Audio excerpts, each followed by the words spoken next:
Good afternoon, good morning, good evening, wherever you're at. Glad you made it to another Ed puzzle.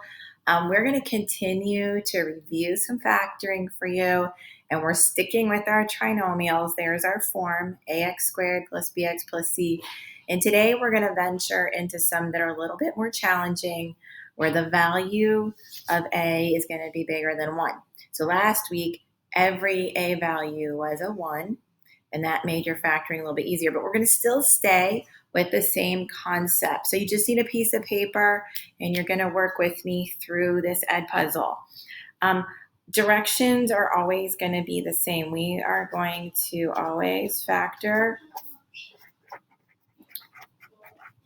completely, right? Factor all the way. So we're always going to start with your GCF and then make the parentheses. So for our first one, we're looking at 3p squared minus 2p minus 5.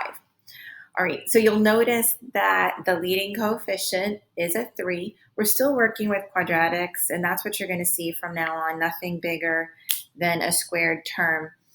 So what's different about today? GCF, there is none. So go ahead and make your parentheses. And I'm starting you off with an easy one. A 3 is a prime number. So there's only one way to break down the 3. It's going to be 3p times 1p. Okay, so what's different today is when you go to the last term and you're thinking of factors of 5, and it's just going to be 5 times 1, you also want to look at 1 times 5. And here's the reason, is because whatever I put in this spot is going to be multiplied by the 3. And so that makes it different, because when you're trying to create that 2, it now matters where you place the 1 factor and where you place the 5 factor. So the way that I like to look at this is this second column, right, is going to be multiplied. This second term is going to be multiplied by 3. So I just put times 3 up here. And then we're looking at this as really a 5 and a 3, right? And we're looking at this, if it's 3 times 5 is a 1 and a 15. So when you look at those terms, and remember, this is negative, so we'll be subtracting these. And a 5 minus 3 is what gives you the 2. And see, a 1 minus 15 does not give you a 2. So that's no good. So we're going to go ahead and use these factors, the 5 and the 1, placing them, the 5 first and the 1 second. And then go with what I told you last week. I need a negative 2 in the middle. I want you to make your bigger term negative. Now, here's the thing you got to check out. 5 times p is 5, right? 3p times 1 is 3. So this combo in the middle is the one that's the biggest. It's the 5p. So I'm going to make that negative and this positive. And then, of course, you're going to continue to check your answers, because that's going to help you out. Let's just do that. 3p times p is a 3p squared. 3p times 1 is 3p. Negative 5 times p is a negative 5p. Negative 5 times 1 is negative 5. And these two in the middle make your negative 2p. So there we go. Okay, second one, I want you to try this one on your own and see what you can come up with for the factors.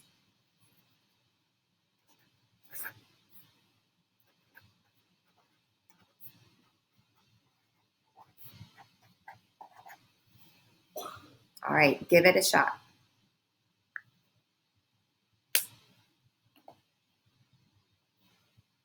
All right, so hopefully you came up with 5n plus 4 and n plus 3, not necessarily in that order. So when you look at number 2, there's no greatest common factor, so we're going to go ahead and make our parentheses.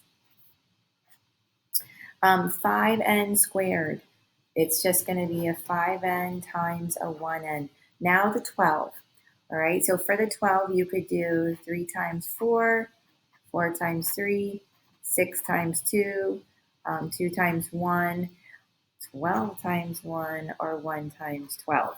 There's a lot of different ways to look at this. Now remember, the second column is going to be multiplied by this 5 on top. So what you're really looking at is 3 and a 20. Well, is a 3 and a 20 going to make a 19? No, and remember we're adding for this one, right? So that makes a 23. So that's no good. 5 times 3 for this one would give you a 4 and a 15.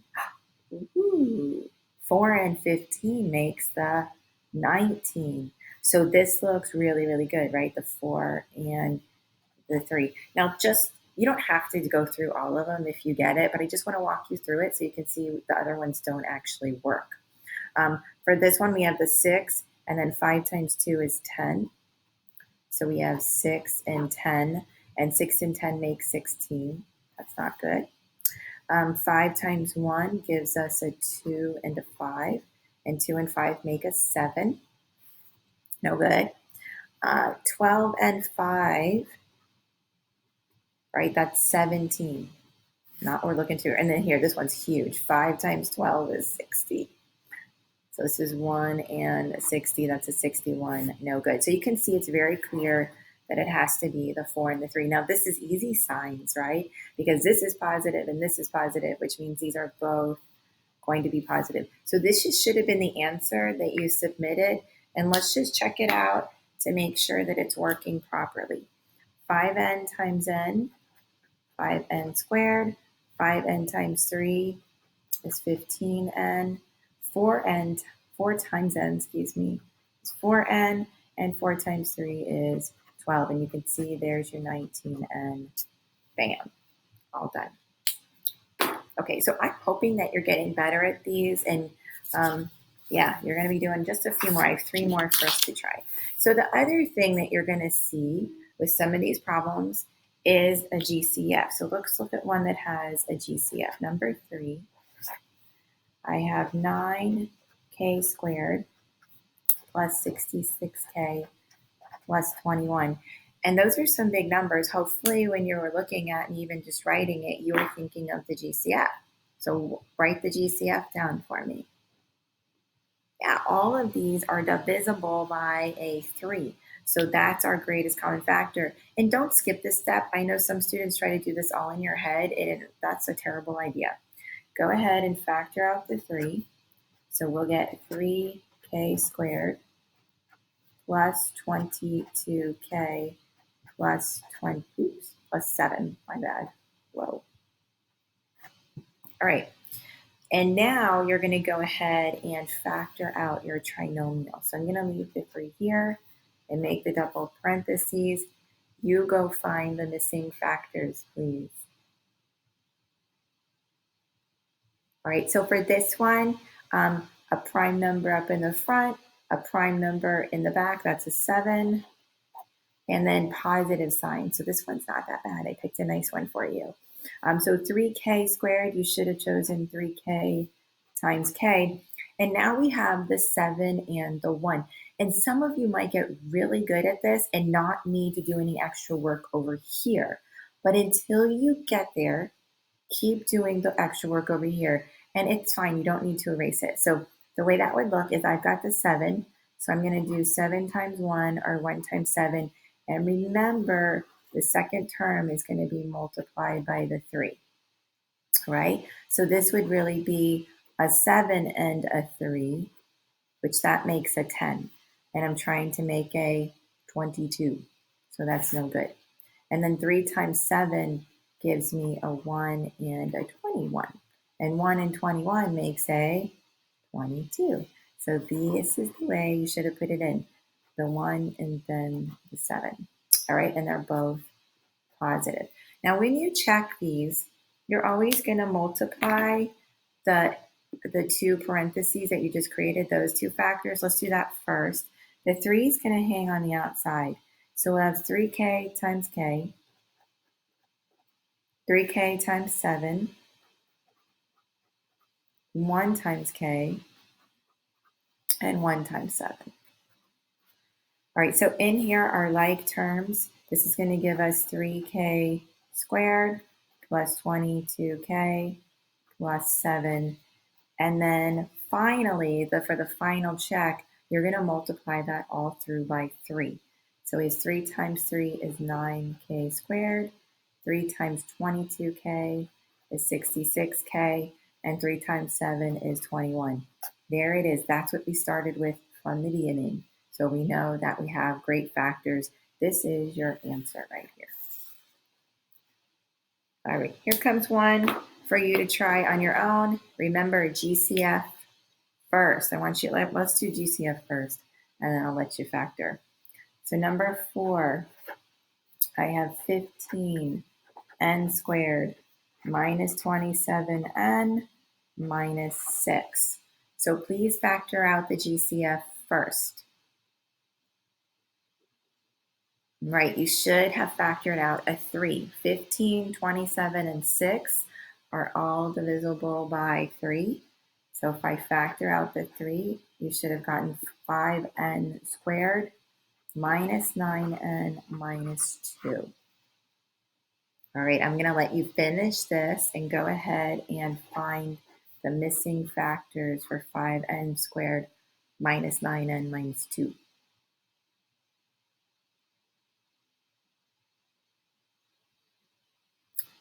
Okay, so hopefully you have put a 5n plus 1 and an n minus 2 in there, and let's check it out. 5n squared up front is going to be 5n times n, and then you have a 2, right? It's going to be either 1 times 2 or 2 times 1, and the second term is going to be multiplied by that 5. So look what you're getting. You have a 1 and a 10, and when you subtract, that can give you the 9, right? Because this is subtraction. So this is what you need to make that happen. This one would give you a 2 and a 5. That's not going to make the 9 for you. Alrighty. So we're going to put 1 and 2 down, and then make the bigger one negative. Okay, so here's what you got to check out. This is a negative 9. So the 2 times the 5, if you make the, if you make the 2 negative, that's going to make the negative 10. And this is going to give you a positive 1. So that'll create the negative 9 for you. But let's check it and just make sure that this is accurate and good. So I've got 3.